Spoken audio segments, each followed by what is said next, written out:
Hey everybody, welcome to the Ronline Report. Today's guest, one of the newest, fastest rising stars in Classic Physique.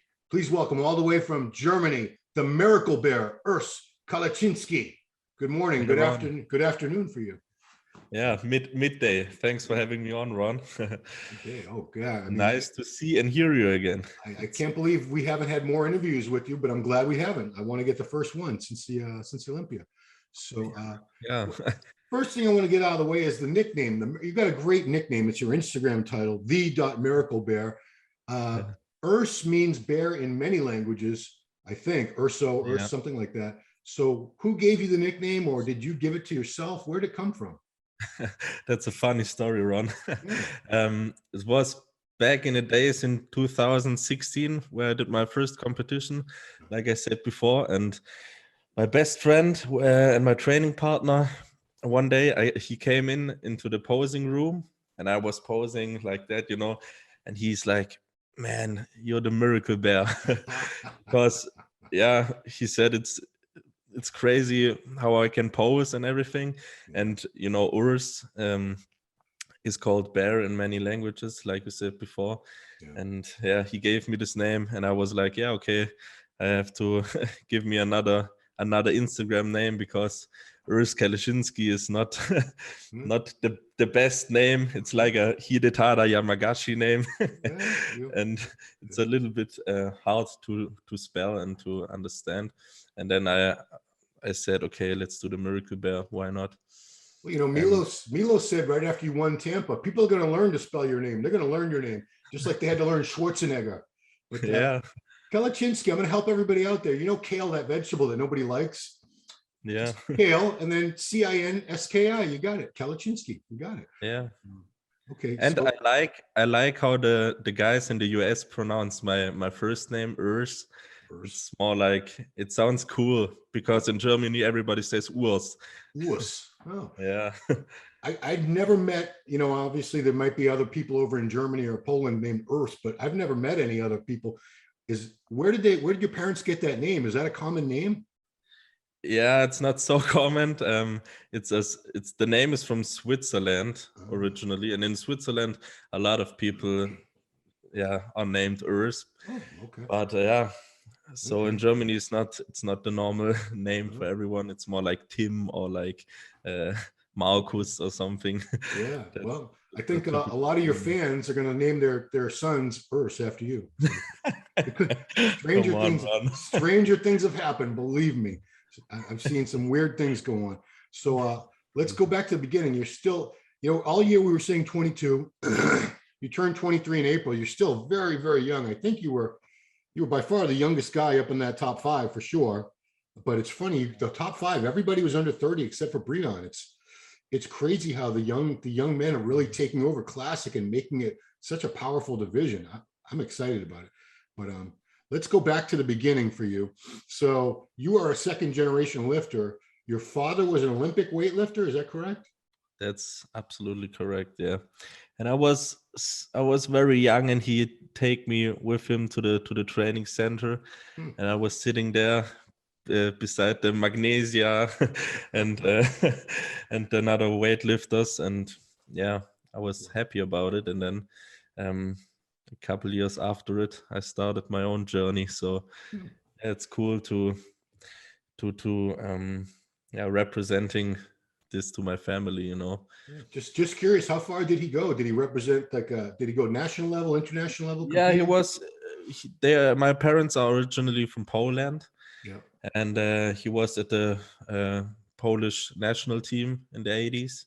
Oh, okay. And Wow. yeah, so he was very high in the ranking, and that's cool to represent the name in Yeah. the bodybuilding scene right now, because bodybuilding is the perfect thing for my family, because like I said in Tampa and at the Olympia to you, my mom was the ballerina Yeah. and my dad was the Olympic weightlifter, and bodybuilding is the perfect sport for me. So Yeah. yeah, I love it, and I love to see that my parents are proud of me, and they are both proud, because oftentimes the dad always will, my son has to be the footballer, and Yeah. the mom is like more the feminism, the oh yeah, ballet dancer. Yeah. And I'm like, yeah, I'm a bodybuilder. So Wow. I'm yeah, just it's great. curious.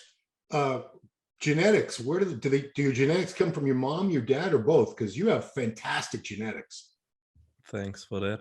I think from both, because my dad he looked more than like a power lifter. And yeah, my Okay. mom was always the small waist and everything. My waist is in condition is 65 centimeters. What's that I in don't know inches? how. Anybody? Hold on, I'm gonna find out because your waist is so small. I have to know the answer to that Yeah. because it looks tiny. And how much do you weigh on stage? At Olympia, my weight was 95 kilos. Okay, so that is, that's math. I gotta do math now. That's 65. that's 210. Okay, so a 210-pound man with no body fat. No, this can't be right. You said 65 inches, 65 centimeters? 69 centimeters. 69. Okay, that's still pretty small because that would be 27 and a half inch waist. Wow. I I believe it sent you because, I sent you pictures yesterday yeah. into your email, and you saw the one picture there was smallest waist I ever had in 2018. Yeah, because Don't tell me your waist was even smaller back then, was it? yeah, it was Wow. smaller. It's That was outrageous. crazy. But the bigger you get, the little bit bigger gets your waist. I think that's normal. Yeah. You can't have the waist all the time, but So your dad was a weightlifter. So you saw weightlifting. When did you become aware of like bodybuilding and physiques and start to look at people in the magazines or on the internet and say, man, that is a great physique. I would love to look like that. How early did that happen? it happens quite very early because I was 6 years old or something, and in this training center where my dad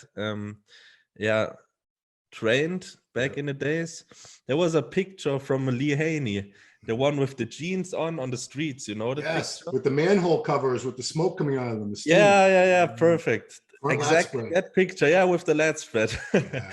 It's famous one, right? Yeah. And if I saw this picture, I was like, whoa, that's the best physique. That's what I want to look like if I'm getting older. And yeah, I said it in my Instagram stories some weeks ago. Exactly. I saw this picture and then I was like, okay, that's a pretty nice physique. But then I grew up, I get a little bit fat, you know, and then I started with break dance to get a little more in shape and do more of the dancing thing. And yeah, my body was too fat to do all the power moves and everything, the windmills and head spins and everything. So I have to lose some weight.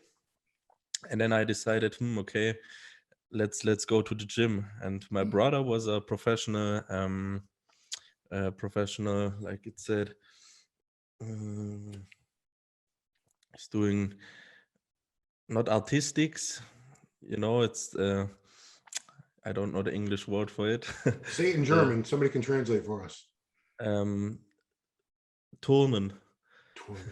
Yeah, I don't know what that. Yeah. If I remind, I can I Okay. can say again. Yeah. And yeah, gymnastics. Oh, he was Now, a gymnast. Okay. yeah, gymnast. Yeah, he was Okay. a professional gymnast back in the days, and he was very, very good in shape. He would be a perfect 212 bodybuilder nowadays Oh, wow. Huh. because it's not so tall and perfect structure and everything. Huh. And he was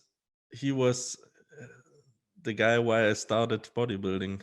My brother said like, come to the gym with me, and he looked very, very good. And then yeah, got the girls and everything, you know. How come? And Why then didn't he ever compete? I don't know, because it wasn't so common to go on stage in our village. You know, I come from a small town in Germany, and then yeah, it's not normal to go on the on the stage, you know. It's not normal anywhere, trust me. There's nowhere in the world it's really considered normal. But Yeah. wow, that's interesting. I didn't know you had a brother and he was like had a bodybuilder physique. He can't be that much older because you're only 23. How old is he now? That's my oldest brother. He's 28 right now. And my other brother, Kai, I don't know if you met him. Yeah, I yeah. think He was in Tampa, wasn't he? he's at every run. He's at every show Wow. I did since 2016. Wow. So yeah, I'm Okay. very connected with my brothers. And Kai is 25 years old, Uh-huh. and he's doing all the shows with me and everything. But I started because of my oldest brother, the 28 one, a year old once. What's his name? Sergius. Sergius. Yeah. Sergius, Like, if you're listening to me, your brother is the 4th best classic physique bodybuilder in the world. You should compete too. I bet you'd be awesome. So hopefully he watches this and hears me. So when did you start to develop and know that, you know, a lot of kids in the gym mess around with weights? When did you see that you were developing differently than all the other people around you? that's a good question. And I think after my first year, because my brother and I went to the gym and we did every exercise like one set, every machine, just one set. And we're spending like 4 hours at the gym. And then we did everything, and we grown like weeds. So it was after 1 year I knew, okay, I'm growing a little bit faster than the rest of my boys. And so then I met an older guy at the gym, and he was a bodybuilder back in the days, and he gave me a nutrition plan and a right training plan. And I read a lot of magazines, and yeah.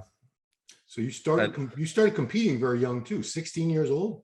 Yeah, with 16. Wow. And I met him with like 14 years old or 15 years old. I started with 13 or 14, and then with 15 I met this guy, Paul is his name. And he prepped me for my first show, where I competed naturally in 2016. With 16 years old. And then from that moment I was totally into bodybuilding, and I loved it. Yeah, because I saw a picture. You know, you did send a few pictures. Thank you for those. We're going to use those. We're going to run this as an article in the magazine, everybody. So this is going to be the February issue of MD. But I was really impressed with that 18-year-old picture where you had just won the natural Germany, and you turned that black and white one. Yeah, you were a natural pro, but you look the same. You know, slightly smaller, but not. If I'd seen that person, that 18-year-old in a contest, I'd be like, oh my God, this guy's he's going to be amazing by the time he's like 22, 23. And here you are. But were people freaking out the way you looked when you were 18? Yeah, it was crazy because I I grow very fast. And then the crazy thing was my muscle quality. And with 18 years old, I didn't know what muscle quality is. You know, I just trained and eat and love the sport. So everybody who know more about bodybuilding said to me, hey, your muscle quality is very good on this age. And I'm like, yeah, whatever. let's go on stage. And then I won, and then I'm okay. So maybe I'm doing good in this. And then I started to realize, okay, now I know what muscle quality they talk about. And in this picture I sent it to you, I was 79 kilos.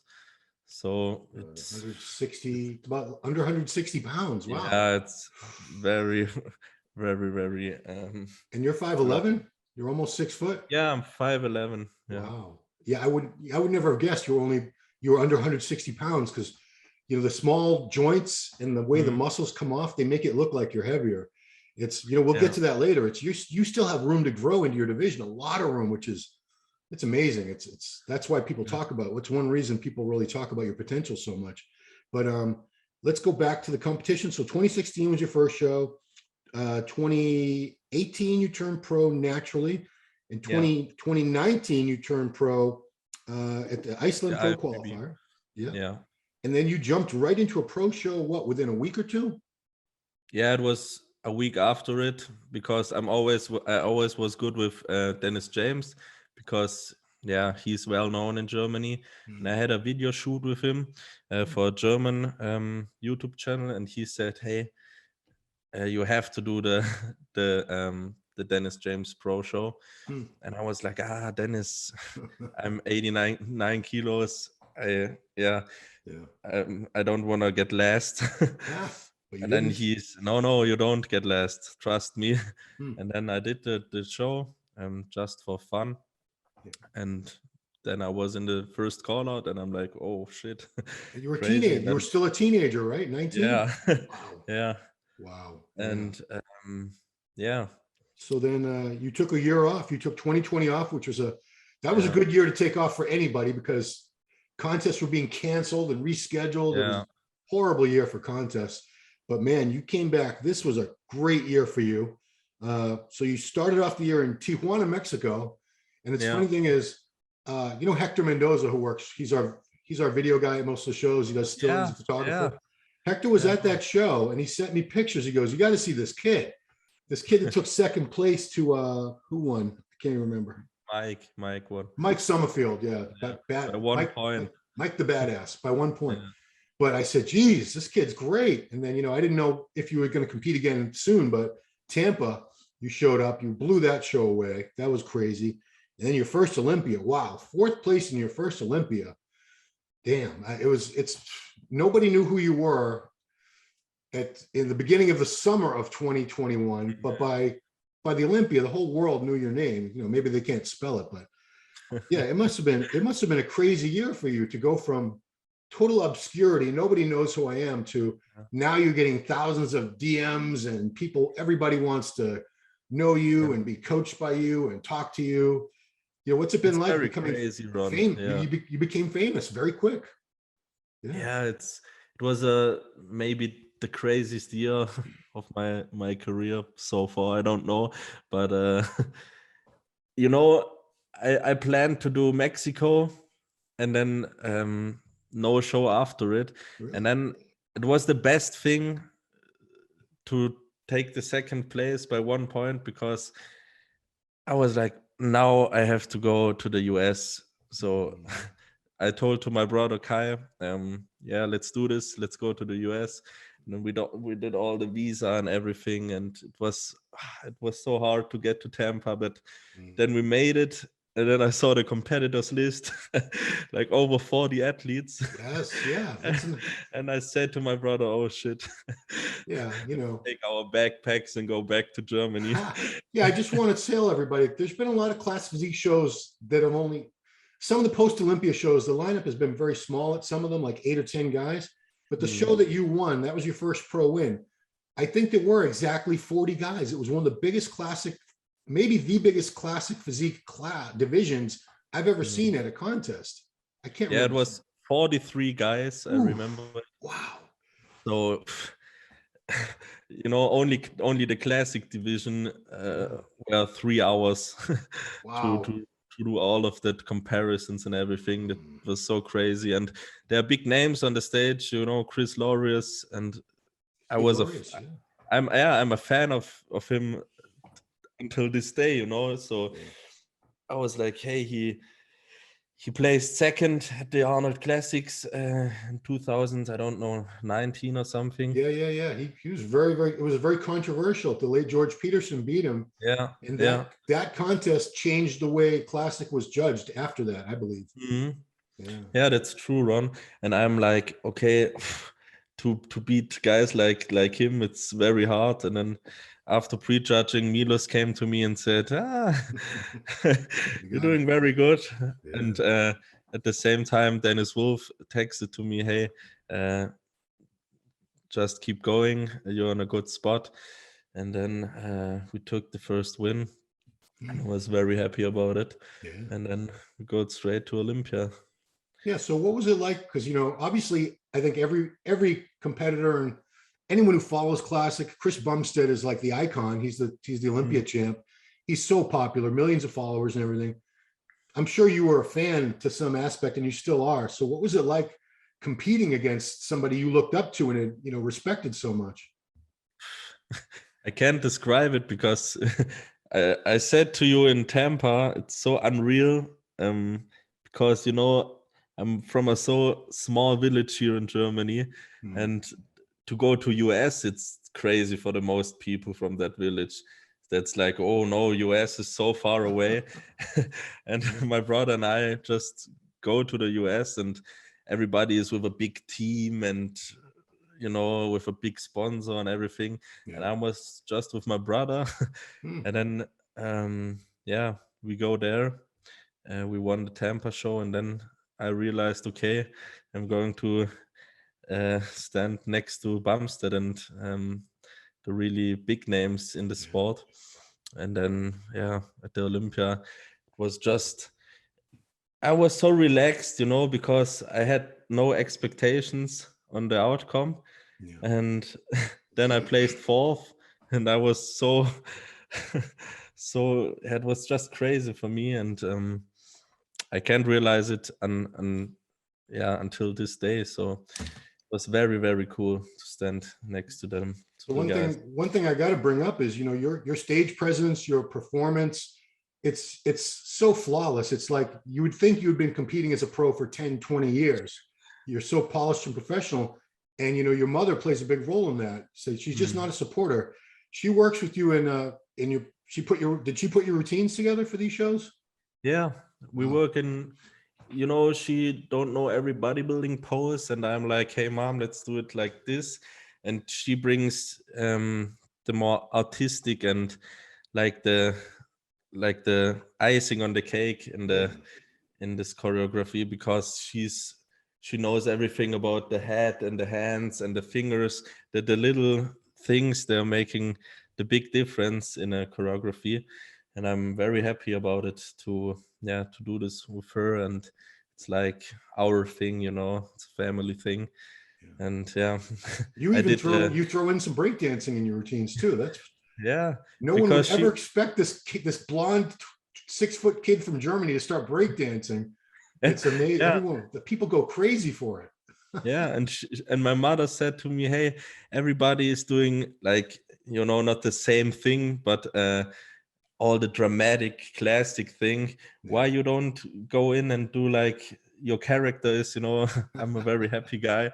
And she's like, just do some breakdance moves. It's great for you. And then I did it. And because of that breakdance moves, I got very popular in Brazil. And then I had a guest appearance 2 weeks ago in Rio de Janeiro at the show. And it was a great one with Cedric McMillan. So I gotta was that the contest that Ramon did he went and won that too? Yeah. Of course he would. Why wouldn't he? It's right there. But I just want to point out to everyone who's seen the movie Pumping Iron, you must have seen Pumping Iron, right? Yeah, I saw it 5 or 6 times. Only 5. I've seen it like 50 or 60. But the very beginning of the movie is Arnold and Franco in a ballet studio with a ballerina, and she's helping them with the transitions and the hand motions and things like that. So I'm surprised more classic physique, because open guys with the routines, they don't really care. They don't. I'm sorry, most of them don't care at all. But classic guys, a lot of them put a lot of time and effort and energy into making a really good routine. So maybe some of them, especially after your success, they're going to start looking toward choreographers, maybe ballet, dance instructors to help them out. But I think that's what bodybuilding is about. That's your body that you presentate. And I have to say, there are open guys. There are some. They want to do great routines. Like I saw, I was in Prague at the EVLS Pro Show, and I saw Samson Dauda doing his routine, and that was a very, very good routine. And so guys like Sergio Olivier Jr. and Samson Dauda and guys like that are doing great routines. But I think in classic, the guys are looking more after it to bring a best presentation. So I mean, you got guys like Terrence Ruffin, who's he's an incredible poser. Logan Franklin is coming up. He's becoming one of the best posers too. So you're a great poser. It's good to see, because old school people who followed the sport back in the 70s and 80s, the guys always put great routines back together back then, because they thought it was important. And some of them still do, like you mentioned, but Classic, I think it's more, it's part of the judging. I think they want to see your presentation. They want to see that you have great routines, even if it's not technically judged. Yeah. You see it. Talk to me about that Brazil trip, because I saw on your YouTube channel, which is your name, right? It's Urs Kalecinski. Urs Kalecinski. So you got to hang out with Ramon Dino for a little bit. Yeah, I met the guys in Mexico. There was Julio Balestrin is his name. He took third place in Mexico. And I talked to them a little bit backstage, and I didn't knew that that bodybuilding in Brazil is so popular. And then they were very cool to me, and I'm an open guy, so I talked to them a little bit. And then at the Olympia, Ramon can't speak English so well, but he's a videographer, and the guys which came with him, I talked to them, and then they said, hey, you have to come to Brazil. And then I heard about the show in Rio, the Expo Super Show. Yeah. And what is his name? Tarek and Tama. Yeah, El Gundi. Yeah. Yeah, the Gundis promote the show. And I texted to Tarek, hey, what's about a guest appearance? And he said, yeah, let's go, let's do this. And then, my girlfriend and I fly to Rio, had some good time over there. Then we go to Sao Paulo and visit Ramon and train with him. And the guys from the training center. And bodybuilding in Brazil is so crazy. Nothing compared to Germany. I was in the US and in Brazil, and bodybuilding over there is so great. So you can be so happy to have a strong bodybuilding nation over there. They have great fans. I mean, they had probably, I think there were at least 1,000 people from Brazil who went to the Olympia in Florida. They went all the way there, and they were watching wellness. They were screaming so loud. Classic. Yeah. They love their athletes. It's a good thing that you're a friend of Ramon's, because it seems like if you're trying to beat their guy that they love, Ramon Dino, they don't like you. But now that they know that you're Ramon's friend, I think they're going to like you, even if you are trying to beat him. They say to me, your blood is Brazilian. Because, the guys in Brazil are like,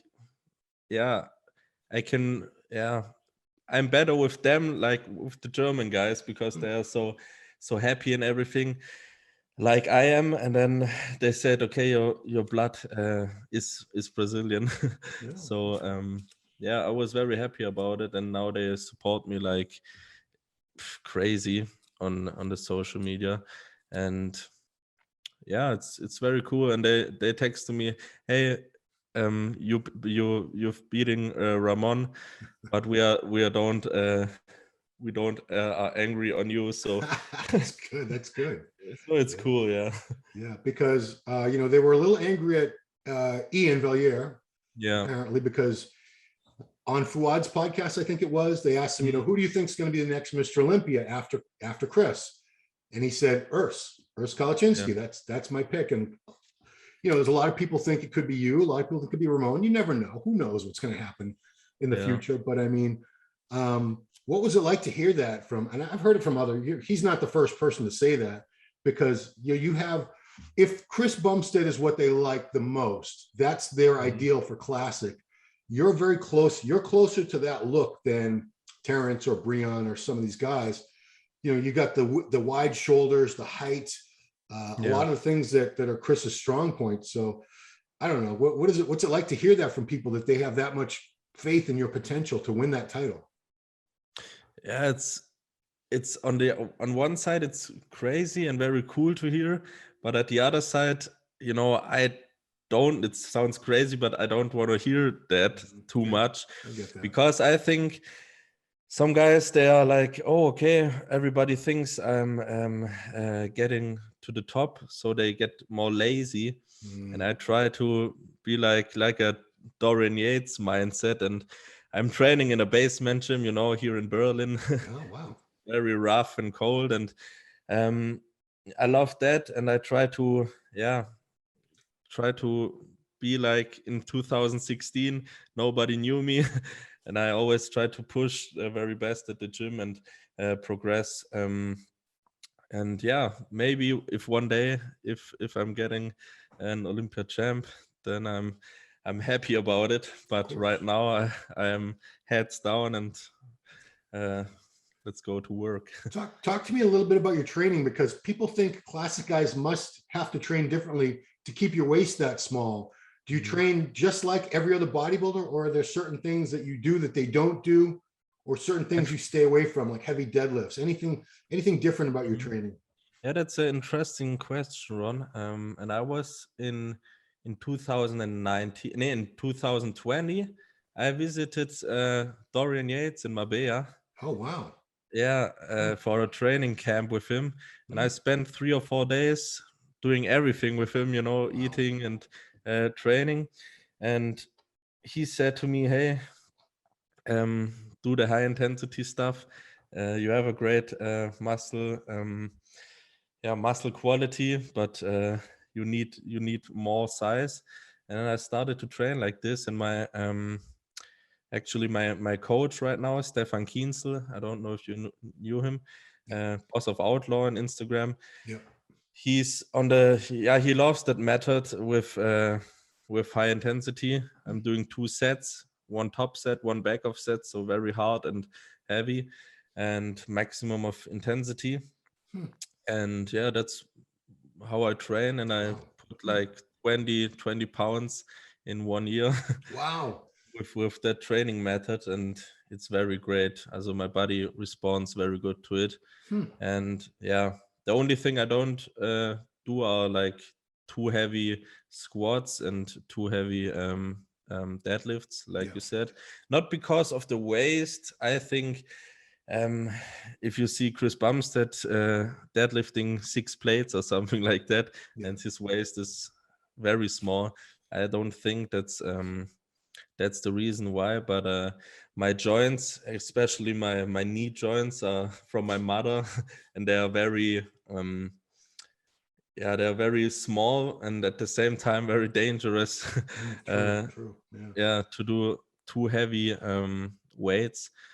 But yeah, if I tell you about too heavy weights, I'm squatting 200 kilograms, so it is heavy. That is heavy, but it's not. Maybe I could squat 250 kilos, but the risk factor is too high for me. And your legs are awesome anyway, so why would you need to squat that much weight?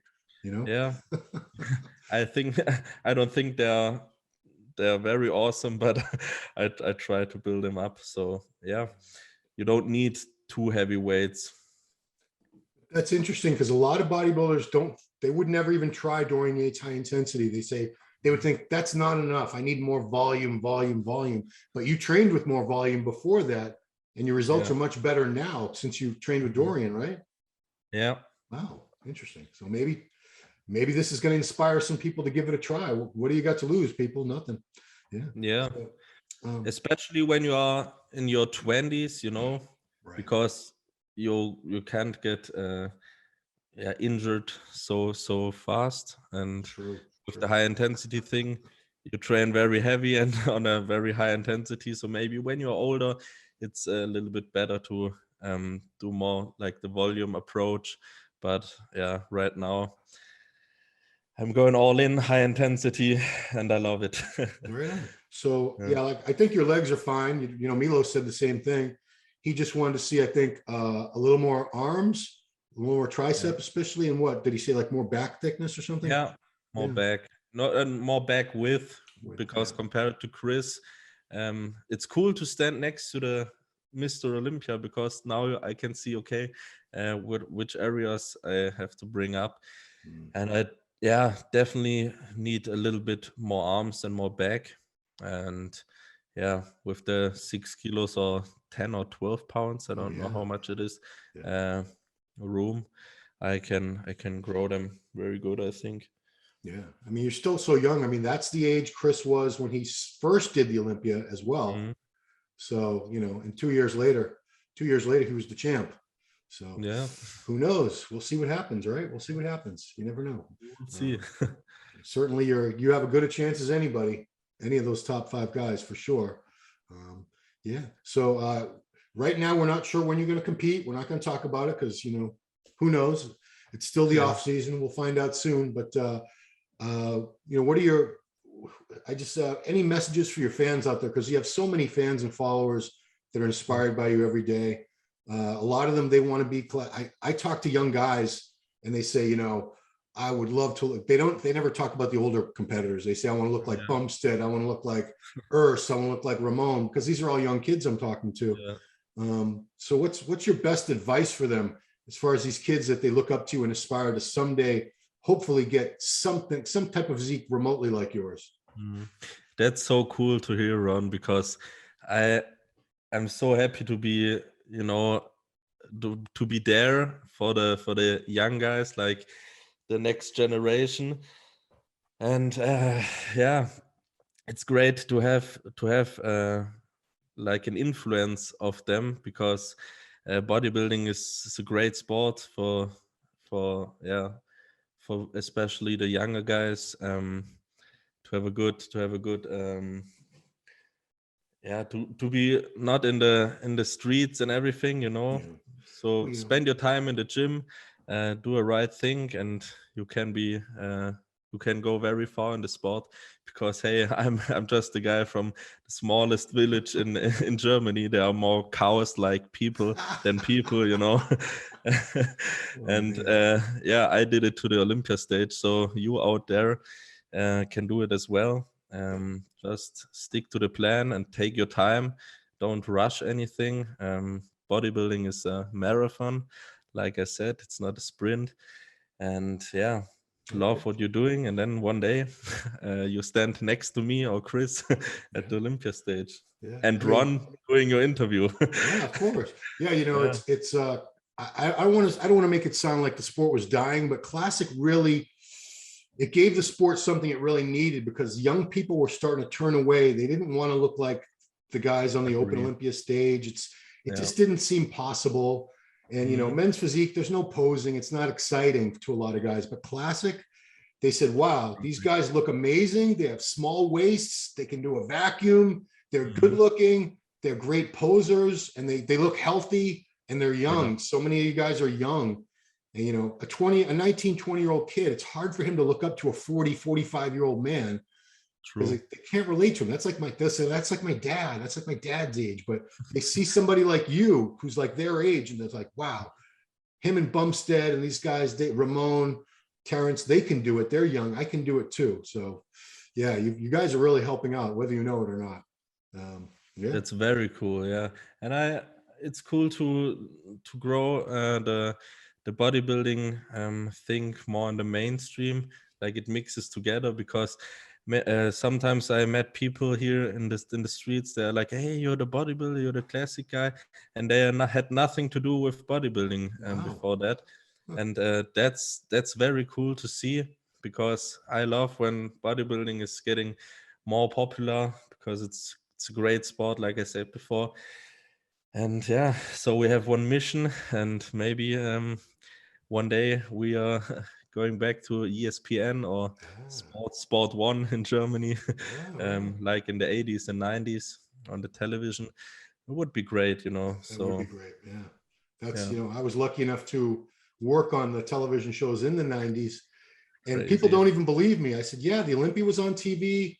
The Arnold was on TV, the Nationals, it was the USA. They were all 1-hour specials on ESPN. They don't believe me, but I have to go up on YouTube and show them. See, there it is. I want to encourage everyone to follow Urs on all his social media platforms. Instagram is the.miraclebear. You guys can remember that, the.miraclebear. YouTube channel, great content. Urs Kalecinski, it's just his name. And then finally, you can go to the website. It is www. Where did I write it down? There it is. urskaleczinski.de. Yeah, perfect. DE is, what's that? That's Germany, Deutschland. Deutschland. Okay, yeah, I knew there was I knew it stood for something. Deutschland. Yeah. Now, where do we get Germany out of Deutschland? They seem so different. I don't know. Yeah, it's totally different. every time if I have to fill out an application or something, I'm looking after Deutschland, but then I remember, okay, it's Germany, so I have to go to the G. Oh man, yeah, that's pretty Yeah. great. Anyway, thank you so much for your time, Urs. Congratulations on 2021. Cannot wait to see what you've got in store for us for 2022. Yeah, it's exciting to watch somebody come up the ranks like this. It's always cool to see new faces, new talent, especially when they're so great. You have so much potential. It's gonna be a lot of fun watching you over the next couple of years. For everybody. Thank you. Cool. Yeah, I'm happy to get interviewed by you. Like I said to you in Tampa, I always looked at your interviews. When I was a little kid, and now I'm happy to be on here.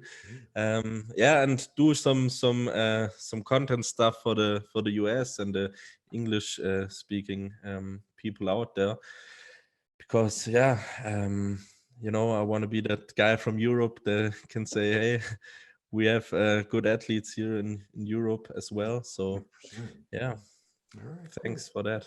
All right, everybody, please subscribe to the channel, hit the notification bell, turn on your notifications, like the video, do all that good stuff, share, all that. Subscribe. We appreciate it. Like and subscribe. Thanks for watching the Ronline Report with this man, the Miracle Bear, Urs Kalecinski. We'll see you next time. Thank you.